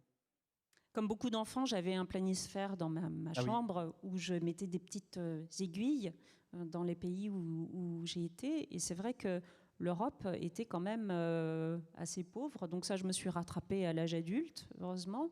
Mais il y en a encore qui manquent. J'aimerais beaucoup aller aussi aux îles Féroé. Ah, bah là, on revient à vos premières amours. Cette île dans laquelle vous avez grandi, Tahiti. Enfin, je suppose que c'est Tahiti. Voilà, c'est Tahiti. Oui, on l'a rapidement évoqué tout à l'heure. J'ai passé mon adolescence à Tahiti. Voilà, toujours grâce à. Combien d'années vous êtes resté à Tahiti? Grâce à mon père, je suis restée 4 ans et demi. Mais c'était de l'âge de 10 ans à l'âge de 14 ans. Et c'est une période à laquelle, évidemment, on engrange tout. On absorbe tout. Les amis, la culture. Les sons, les odeurs, les couleurs, la voix des gens. Les perceptions sont multipliées. Ça, c'est aussi une des grandes fascinations du voyage, c'est à quel point vous sortez de vous-même et à quel point vous absorbez comme une éponge tout ce qui vous entoure. Et je pense que ces années à Tahiti sont mon plus beau voyage. Peut-être que c'est ça mon plus beau pays, parce que c'est le voyage qui a duré le plus longtemps et qui m'habite encore Vous le aujourd'hui. considérez encore comme un voyage et pas comme votre région de cœur Oui, c'est mon pays de cœur. C'est drôle parce que quand on me demande d'où je viens, de quelle région je viens, je suis toujours un peu ennuyée parce que je suis née en Île-de-France, mais si je devais me définir, je dirais que je suis tahitienne. Vous êtes tahitienne. Oui. Qu'est-ce qui vous Et touche dans ce pays en particulier? Vous en avez fait un ouvrage donc, qui s'appelle Le passage du cyclone. Qu'est-ce qui vous touche le plus dans ce pays? Ça, tout simplement. ça, Ouais. ça, parce que bien sûr, la Polynésie est un paysage de carte postale. C'est encore plus beau que sur les photos. Tahiti et ces îles sont d'une beauté à couper le souffle. Mais ce qu'il y a de plus beau dans ces îles, ce sont ses habitants. Mm. Ce sont ces femmes merveilleuses qui étaient dans un truck. Donc le truck, c'était le bus local. Elles sont drôles, elles sont vivantes, elles sont courageuses, elles sont d'une gentillesse absolument désintéressée. C'est vraiment... pourtant, il y en a des touristes, et pas toujours des touristes les plus polis qui viennent sur leur île. Mais voilà, en plus, vous voyez sur cette photo... l'une d'elles, on voit ses origines chinoises. On ne sait pas toujours, mais un quart de la population polynésienne a des origines chinoises. Et je les aime beaucoup parce qu'elles sont comme ça au quotidien. Elles ont des fleurs, elles ont des couronnes, et elles ont ce rire et cet accent. Et quand j'ai pris cette photo... C'est pas juste du folklore. Ah, absolument pas, c'est ça, c'est la vie, c'est la vraie Polynésie. Vous ne les connaissiez pas, ces dames, quand vous les photographiez? Non, pas du tout. Pas du tout. Non, on ne se connaissait pas, mais il a suffi de se dire Yorana, bonjour, et d'où tu viens toi, et comment tu t'appelles. Voilà, on se tutoie très facilement à Tahiti. Et voilà, et en 10 minutes, elle commençait à me chanter des chansons. À partir du moment où vous leur avez dit que vous aviez passé 4 ans sur l'île, vous étiez déjà quasiment pays. Oui, j'étais très fière de dire, quand ils m'ont dit, c'est la première fois que tu viens en Polynésie. Et j'ai dit, non, j'ai vécu ici. Ça doit les étonner, parce que souvent on vient juste pour le voyage. Justement, vous disiez, il y a des voyageurs qui ne sont pas toujours très très fins. C'est quoi être un bon voyageur? Alors on sait qu'il y a le bon et le mauvais voyageur. Il y a le bon voyageur qui voyage et le mauvais voyageur qui voyage. Mais quelle différence entre le bon et le mauvais voyageur? Pour vous, être respectueux d'un voyage, ça veut dire quoi? Je dirais que c'est la personne qui écoute avant de parler, qui regarde avant de juger. C'est la personne qui fait l'effort d'apprendre des formules de politesse, d'apprendre la langue, de ne pas imposer le pays d'où l'on vient et de se fondre au maximum dans le pays où l'on arrive, même si parfois il y a des voyages qui peuvent heurter. J'ai assisté aussi à des choses, notamment en Inde, qui m'ont heurté, qui ont heurté ma morale, mon éducation. Mais le fait d'écouter déjà, d'observer les gens sans jugement, en prenant en compte leur vécu, c'est déjà beaucoup, je trouve. Je suis toujours très choquée quand je vois dans des temples bouddhistes ou musulmans des gamines arriver limite en maillot de bain. Voilà, je suis très choquée de ça parce que les guides de voyage existent et qu'il y a toujours une page ou deux sur les coutumes, attention à faire ci ou ça. Ça veut dire qu'un voyage se prépare. C'est du bon sens. Un voyage, ça se prépare. Quand vous partez, que ce soit en reportage ou que ce soit juste pour un voyage de loisirs, vous préparez ce voyage? Comment vous le préparez? Des guides, quelques éléments Oui, je lis aussi les guides, je lis les guides touristiques, je lis aussi les récits qui se rapportent au pays où je vais et de préférence écrits par des gens du pays concerné. Je le prépare beaucoup comme ça et je rêvasse beaucoup à ma destination. Et quand je reviens, je rêvasse encore plus. Et c'est cette rêvasserie... Vous avez quelqu'un qui a la bougeotte, mais qui aime rêver quand même. Hein. Oui, ça constitue l'essentiel de mon travail. C'est ça, vous bougez, vous rêvez, vous bougez, vous rêvez, vous bougez, vous rêvez. Oui, j'écris tous mes livres, 80% de lecture de documentation, 10% de rêvasserie et 10% d'écriture. Donc il y a quand même un grand moment... Ah, un coucher de soleil. Alors on est toujours en Polynésie ou est-ce qu'on est dans une autre île? Moi, ça me rappelle un peu les couchers de soleil sur la mer de Chine en Asie du Sud-Est, mais Mais voilà, mais je ne sais pas où c'est. C'est toujours la Polynésie. Ouais, toujours la Polynésie. C'est Wainé. Parce que quand j'ai cherché pour vous dans mes photos, j'avais envie de vous montrer 200 photos de Polynésie, tellement je trouvais ça beau, inoubliable. Voilà, c'est un banal coucher de soleil là-bas. Parce que quasiment tous les soirs, vous avez ce genre de paysage. Et les gens sur place me disaient, nous non plus, on ne s'en lasse pas. On peut vivre dans la misère, et c'est le cas de beaucoup de Polynésiens. C'est aussi pour ça que j'ai écrit mon roman Passage du cyclone, pour rappeler justement l'envers du paradis. Mais malgré tout, il y a ça, et ça remplit les gens. Et ça me remplit à travers eux. On se souvient de la parole du Petit Prince, hein, c'est quand on est triste, c'est tellement beau à coucher de soleil. Un jour, j'en ai vu 200. Puisqu'il est sur cette planète où le coucher de soleil est quasiment toutes les minutes. C'est exactement ça. Ouais. Parlons un peu de la Polynésie, on parlera peut-être des autres ouvrages, mais vu qu'on a cette photo, le passage du cyclone, vous avez eu envie de raconter justement cet envers du décor, hein, la Polynésie touristique, la Polynésie des cartes postales, et on sait bien que comme beaucoup de territoires d'outre-mer, de départements d'outre-mer, il y a cette forte opposition entre le tourisme, la carte postale et la vie sur place. Est-ce que quand on est touriste, on le ressent tout de suite, un peu comme quand on va en Inde ou dans ces pays les plus pauvres du monde, on a ce contraste, il est immédiat, ou est-ce qu'ils sont plutôt pudiques et c'est plutôt caché? Alors pour un touriste, je pense que l'envers du décor se voit dans les transferts d'un endroit à l'autre. Si vous allez en minibus de Papeete, la capitale de Tahiti, aux Trois Cascades, dans le sud de l'île, qui est un endroit assez magnifique, bien sûr, et dans lequel on emmène souvent les gens pour un premier séjour, vous traversez des bidonvilles. Et vous voyez que tout le monde ne vit pas à l'aise sous les cocotiers. Non, il y a une vraie misère. Donc, juste pour les transferts, si les gens regardent leur smartphone pendant les transferts, ils ne voient pas. Mais s'ils regardent par la fenêtre, ils les voient. Et ça fait fondamentalement partie du voyage, c'est regarder le hors-champ. Regardez le hors-champ. Moi, j'ai un souvenir, un jour, on m'avait dit qu'il n'aurait pas fallu que j'y aille, parce que j'aurais pu risquer quelque chose.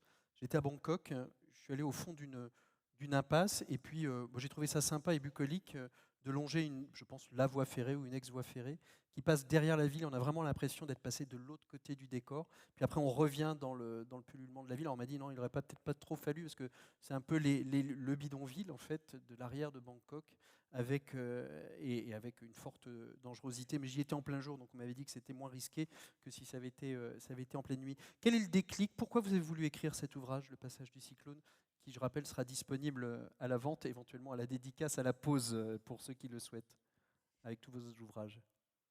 Depuis mes 14 ans, depuis que je suis rentrée en métropole, que j'ai quitté Tahiti, je me suis sentie déracinée. Et je savais que j'allais un jour écrire sur Tahiti. De quelle façon? Je ne savais pas encore. À travers une biographie, je ne voyais pas trop de qui. Il y a déjà tellement de biographies de Gauguin, de Ségalen, que je peinais à trouver mon angle. Et puis j'ai une éditrice extraordinaire qui m'a conseillé de me lancer enfin dans mon premier roman, après plusieurs biographies. Vous qui n'aviez pas assez d'imagination. Voilà. Et justement, le déclic est venu comme ça. Et je lui ai dit, mais je ne peux pas écrire un roman sur Tahiti. Je n'écris que sur le réel. Et elle m'a dit, eh bien, fais ça. Écris le réel. Écris le Tahiti que tu as vécu. Écris le Tahiti que tu as vu, le vrai Tahiti. Les gens, les paysages, bien sûr, parce que quand je suis arrivée à 10 ans là-bas, je voyais que les lagons, je voyais que les baleines, le soleil, la gentillesse des gens. Et elle m'a dit, raconte ça justement, comment tu as grandi, comment tes yeux se sont ouverts à des choses peut-être moins pittoresques, la façon dont j'ai commencé à lire les faits divers dans les journaux et à faire des rapprochements avec mes camarades de classe. Les choses épouvantables que je lisais arrivaient à mes camarades de classe. Et c'est ça que j'ai voulu montrer, c'est à la fois la réalité d'une île qui est confrontée aux problèmes, à des problèmes insulaires, à des problèmes d'extrême isolement, de grande pauvreté, mais aussi de rendre hommage à ce peuple, à l'amour profond que j'ai pour ce peuple, pour son courage, qui, malgré ses difficultés, garde le sourire des 3 Tahitiennes que vous venez de voir, garde cette gentillesse, cet espoir, cet humour. L'humour permet de mettre beaucoup de choses à l'écart. Et c'était vraiment ça que je voulais montrer. Alors, Tahiti fait rêver, bien sûr, mais ça fait encore plus rêver quand on connaît son peuple. Et cet ouvrage est le suivant, qui est dans les bois nos racines. Finalement, c'est peut-être vos premiers ouvrages d'un voyage plus intérieur ? Oui, complètement. Alors, c'est le confinement qui m'a obligée, bien sûr, à rester immobile et à voyager en dedans, et qui a été l'autre déclic aussi, puisque mon dernier livre, Dans les bois nos racines, c'est une exploration de la forêt française, de 2 forêts que je connais très bien et dans lesquelles j'ai aussi grandi, une forêt francilienne et une forêt haut-savoyarde, et de les considérer comme un pays étranger, comme le voyage le plus dépaysant que j'ai jamais fait, alors que c'était à côté de moi, à portée de main. Et ce livre m'a permis de faire une sorte d'autobiographie forestière, on va dire, dont j'ai essayé aussi d'apprendre la langue, d'apprendre les formules de politesse. Avec les arbres. Voilà, avec les arbres, de goûter les plats locaux, les fraises des bois, les cèpes, et de raconter ça comme si c'était le pays le plus exotique que j'ai jamais visité. Alors, on voit ici la couverture de la biographie consacrée à Alexandra David-Néel. On va s'y arrêter un petit peu. Je vois le temps qui passe aussi. Mais je voulais faire un petit focus. On a parlé de Bruce Chatwin, on a parlé de Jack London. Mais Alexandra David-Néel est peut-être la première femme, oserais-je dire la seule femme exploratrice qui est marqué le monde. Alexandra David-Néel, c'est cette femme indépendante qui décide de gravir l'Himalaya. C'est ça, en fait, le début de sa carrière d'exploratrice. Elle est complètement à part dans la galaxie des explorateurs et des exploratrices mélangées. Si c'est la plus célèbre, c'est déjà parce qu'elle est française, elle est pionnière, et surtout parce qu'elle a commencé sa carrière d'exploratrice très tard. Elle a commencé vers 42, 43 ans. Elle a commencé à mon âge, finalement. Elle a été soprano. Elle a un peu voyagé quand elle était cantatrice, mais son bagage d'orientaliste, son amour profond pour la civilisation asiatique et bouddhique en particulier, lui a fait prendre la poudre d'escampette un jour, alors qu'elle venait de se marier, mais comme elle avait un fichu caractère, son mari lui a dit « Écoute, si tu veux aller à Ceylan, comme on appelait à l'époque le Sri Lanka, vas-y. » Elle a dit « Bon, merci, mais je reviens vite. » Elle n'est pas revenue pendant 14 ans.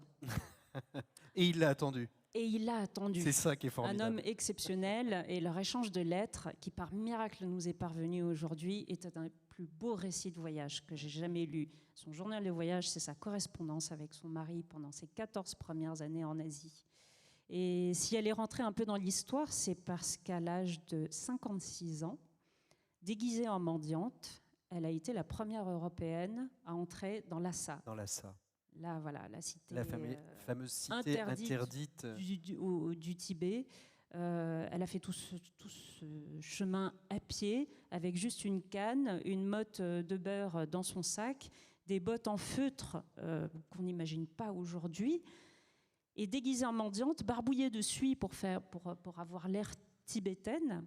Avec son 1m50, elle s'est faufilée et elle a réussi à rester un certain temps à Lhasa avant de se faire démasquer et mettre dehors.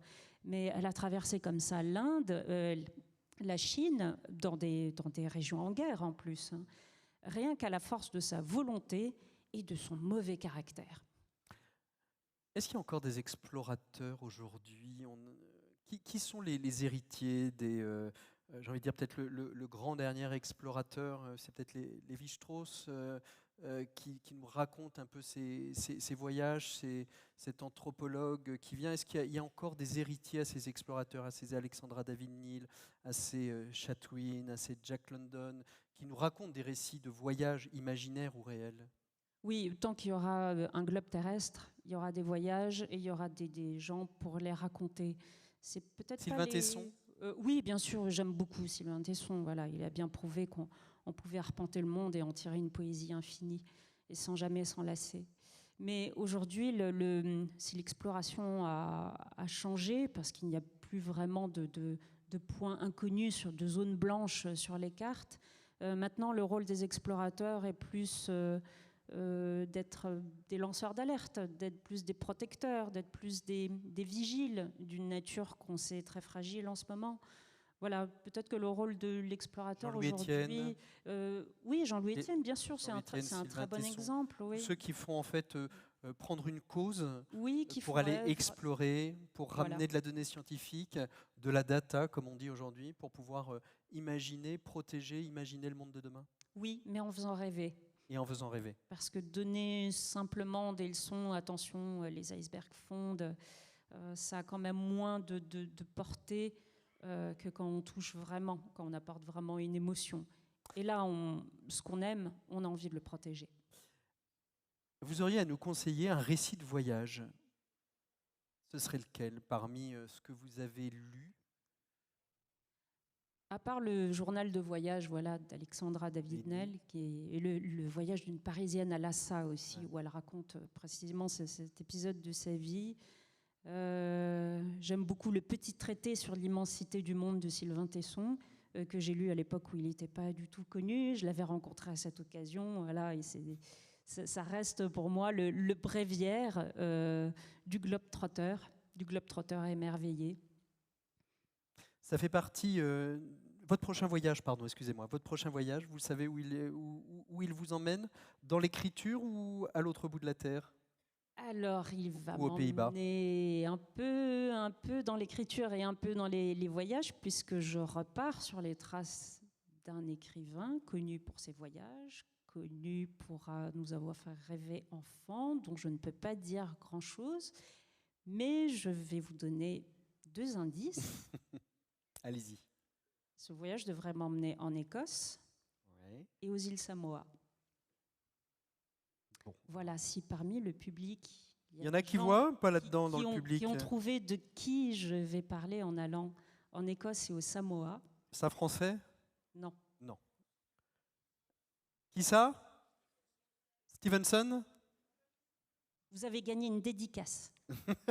Vous irez au stand pour la rencontrer. Merci beaucoup, Jennifer, de nous avoir fait voyager au travers de vos photos, de vos ouvrages, de votre expérience du voyage. Moi, j'ai vraiment eu l'impression, enfin, je ne sais pas pour vous, mais moi, j'ai vraiment voyagé pendant près d'1 heure avec vous, Jennifer. On peut retrouver tous vos ouvrages sur le stand de la librairie qui est présente pendant la pause. On se retrouvera d'ailleurs tout de suite après avec Gérard Guès qui va nous proposer un voyage en philosophie tout de suite après la pause. Merci 1000 fois. Merci beaucoup, merci Jennifer. Merci. Oui, on peut l'applaudir. Merci beaucoup d'avoir avec simplicité présenté ce qui vous fait vibrer et qui, j'espère, nous fait vibrer. C'est pour vous. Bonne journée et passez de très beaux voyages. Alors, ça va être l'heure de la pause. Ce qui veut dire qu'il va falloir revenir de la pause. Donc, je rappelle que tous les WC sont ouverts, donc n'hésitez pas. J'en vois qui se précipitent pour prendre leur queue dans la file. On se retrouvera, vous pouvez aller bien sûr sur le stand d'AG2R La Mondiale, le lycée Pergaud et les jeunes du BTS qui vous vendent des cafés pour financer leur voyage d'études. Et nous, on se retrouve à 11h15 très précisément pour la conférence de Gérard Guès qui nous invite au voyage. Allez, à tout à l'heure.